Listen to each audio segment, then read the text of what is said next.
நமது அருமை இரட்சகரும் மீட்பெருமான இயேசு கிறிஸ்துவின் விலையேறப்பெற்ற நாமத்திலே உங்கள் யாவருக்கும் அன்பின் வாழ்த்துக்கள் கூறி இன்றைய தியானத்திற்கு உங்களை தயவோடு அழைக்கிறோம்.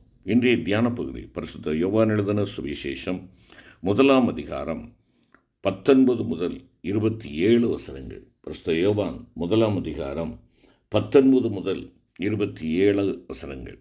தியான வசனம் பரிசுத்த யோவான் 1 அதிகாரம் 26 வசனம். நீங்கள் அறியாதிருக்கிற ஒருவர் உங்கள் நடுவிலே நிற்கிறார்.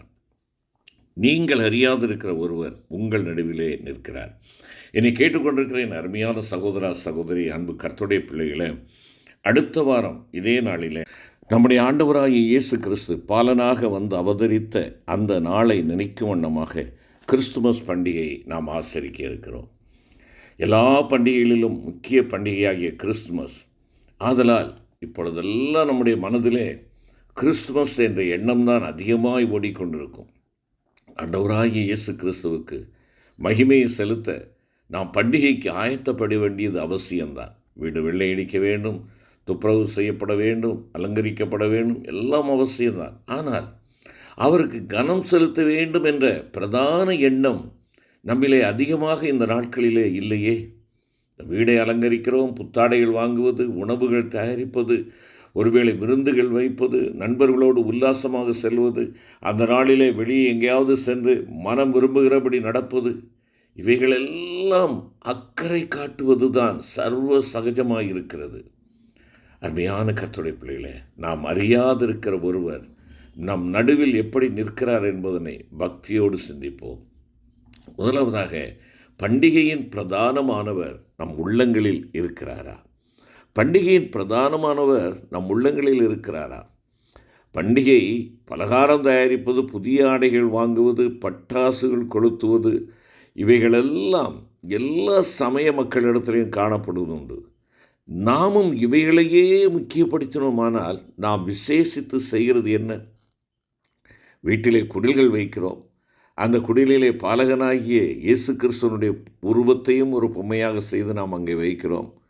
தூங்கு பாலா தூங்கு என்று சொல்லி நம்முடைய நடவடிக்கைகளிலே எந்த மாற்றமும் இல்லாமல் ஆண்டவராகிய இயேசுவை தூங்க வைத்து விட்டு நாம் நம்முடைய மனதுபடி விரும்புகிறபடி, நம்முடைய மாம்ச இச்சை விரும்புகிறபடி, நம்முடைய கண்களின் இச்சை விரும்புகிற வண்ணமாக நாம் செயல்படுகிறவர்களாக இருப்போம் என்றால் பண்டிகையின் பிரதானமானவர் எங்கே?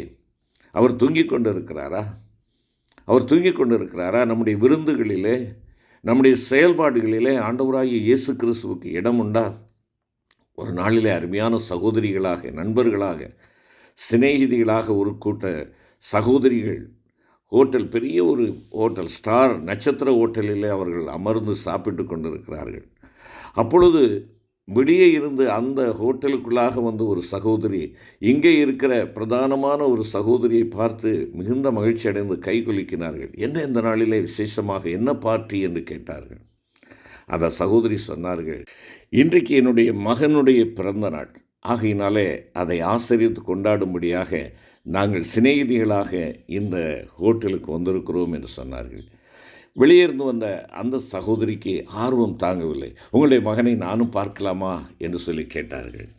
உடனே அந்த சகோதரி சொன்னார்கள், பார்ட்டியிலே கலந்து கொண்ட அந்த சகோதரி சொன்னார்கள், என்னுடைய மகன் வீட்டிலே இருக்கிறான். இங்கே கொண்டு வந்தால் அவன் அழுது தொந்தரவு பண்ணுவான். நாங்கள் பார்ட்டியை என்ஜாய் பண்ண முடியாது. நாங்கள் பேசி கொண்டிருப்பது கூட இடையூறாக இருக்கும். ஆகையினாலே அவனை வீட்டிலே வைத்து விட்டு வந்தோம் என்று சொன்னார்.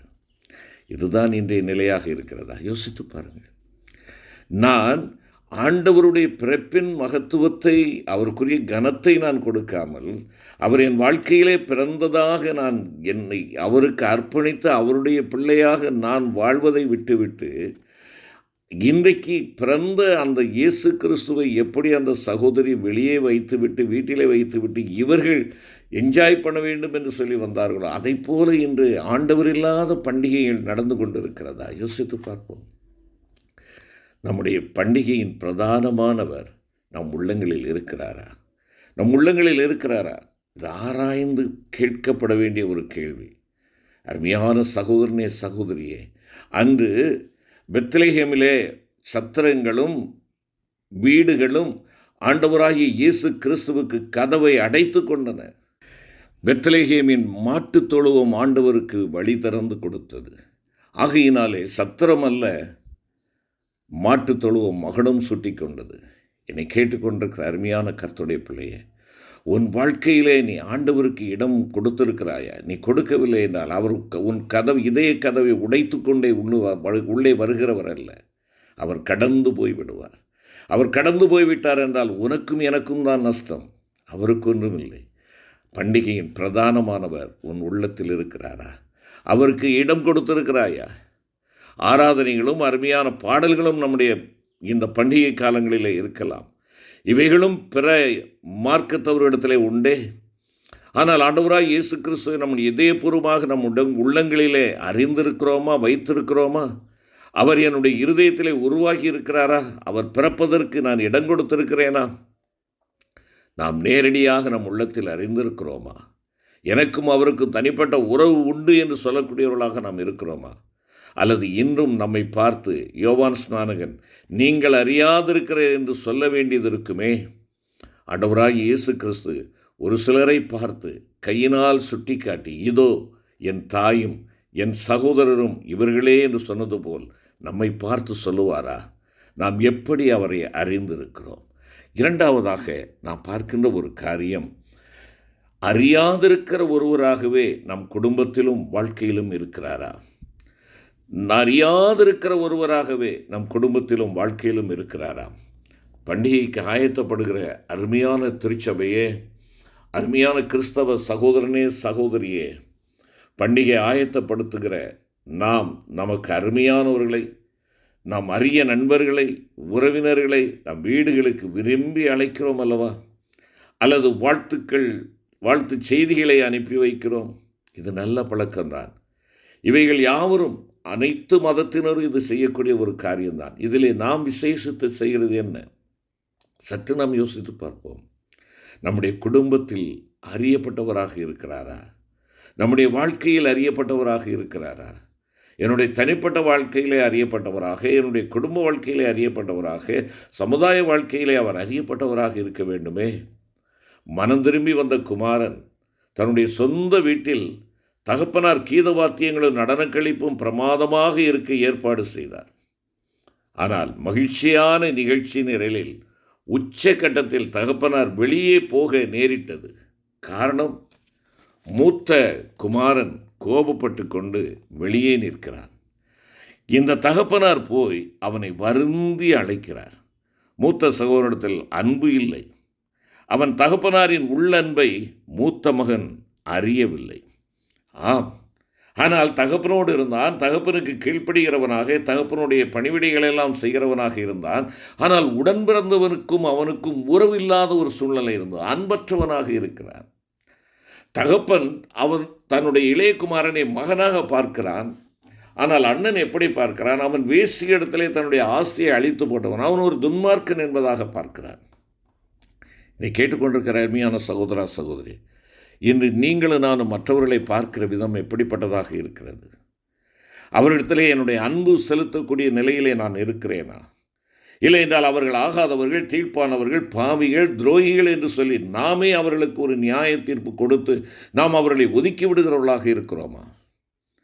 கேட்டுக்கொண்டிருக்கிற அருமையான தேவனுடைய பிள்ளையே, நாம் அறியாதிருக்கிற ஒருவராகவே நம்முடைய குடும்பத்திலும் வாழ்க்கையிலும் ஆண்டவர் இருக்கிறாரோ?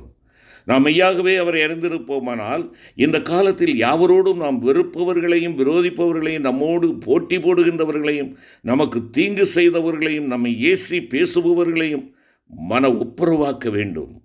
யாவரோடும் சமாதானமாக வேண்டும். கசப்பும் மூர்க்கமும் பகையும் உள்ளவர்களாய் நமக்கு மட்டில் நாம் பண்டிகை கொண்டாடலாம் என்று நினைத்திருந்தால் நம் ஆண்டவர் நாம் அறியாதவராகவே ஆகிவிடுவார். இதை கேட்டுக்கொண்டிருக்கிற அருமையான கர்த்தருடைய பிள்ளைகளே, பூமியிலே சமாதானம், மனுஷர் மேல் பிரியம், இதுதான் ஆண்டவர் பிறப்பின் முக்கிய நோக்கம். பூமியிலே சமாதானம், மனுஷர் மேல் பிரியம், உன்னதத்திலே தேவனுக்கு மகிமை. நீங்களும் நானும் சமாதானத்தோடு சந்தோஷத்தோடு இருக்கின்ற பொழுது உன்னத தேவனுக்கு அது மகிமை. அப்படி இல்லாத பட்சத்திலே அவர் நம்முடைய குடும்பங்களிலே இல்லை என்பதை நீங்கள் உணர்ந்து கொள்ள வேண்டும். நிறைவாக ஒரு காரியத்தை பார்ப்போம்.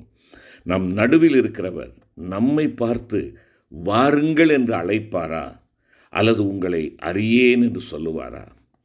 அருமையான கர்த்தருடைய பிள்ளைகளே, நம்முடைய பண்டிகைகள் எல்லாமே மனுஷகுமாரன் வல்லமையோடும் மிகுந்த மகிமையோடும் வரப்போகும் இரண்டாம் வருகையை குறித்த ஆயத்தமான நிழல்கள் என்பதை நீங்களும் நானும் அறிந்திருக்கிறோமா? இரண்டாம் வருகையே பிரதானமானதும் நிச்சயமாய் ஆரவாரத்தோடும் நடைபெறப்போகும் பெரிய உலக விழாவாக நடைபெறப் போகிறது. ஆனால் ஆண்டவர் ஒரு பகுதி மக்களை பார்த்து உங்களை அறியேன் என்று சொல்லுவார். அது உண்மையாகவே அப்படியே சொல்லி வைத்தபடி நடக்கும். ஒன்று ஆசீர்வாதம் அல்லது சாபம். ஒன்று ஆண்டவருக்குள்ளாக நித்தியமான நீடித்த வாழ்வு, அல்லது சாத்தானோடு நமக்கு அழிவு. இப்பொழுது நம் மத்தியில் இருக்கிற அவரை நம் இருதயத்தில் அறிந்திருக்கிறோமா? நம் உள்ளத்தில் அவரை அரசனாக கொலுவீற்றிருக்க செய்ய வேண்டுமே. மற்றபடி அவர் வெளிப்படையாக ராஜாதி ராஜனாக வருகின்ற பொழுது நாம் பயந்து நடுங்க வேண்டிய அவதிக்கட்டம் ஏற்பட்டுவிடும். மலைகளே குன்றுகளே எங்களை மூடுங்கள் என்று சொல்லி நாம் அலறினாலும் அழுதாலும் காரியம் வெற்றிகரமாக நடைபெறாது. ஜெபிப்போம். எங்கள் அன்பின் ஆண்டவரே, எங்களுடைய பண்டிகையின் நாயகராக இருக்கிற ஆண்டவர், பிரதானமானவராக இருக்கிறவர், எங்களுடைய உள்ளங்களிலே பிறக்க வாரும் என்று சொல்லி அழைக்கிறோம். எங்களுடைய குடும்பங்களிலேயும் எங்களுடைய குடும்ப வாழ்க்கையிலேயும் நாங்கள் அவரை அறிந்திருக்கிறவர்களாக காணப்பட எங்களை அர்ப்பணிக்கிறோம். பண்டிகையின் ஆண்டவர் எங்களை பார்த்து வாருங்கள் என்று அழைக்கக்கூடிய அந்த நிலைக்குள்ளாக உம்முடைய பாதத்திலே எங்களை அர்ப்பணிக்க எங்களை மன்னித்து ஆசீர்வதியும். மீட்பர் இயேசு கிறிஸ்துவின் மூலம் வேண்டிக் கொள்கிறோம் நல்ல பிதாவே. ஆமென்.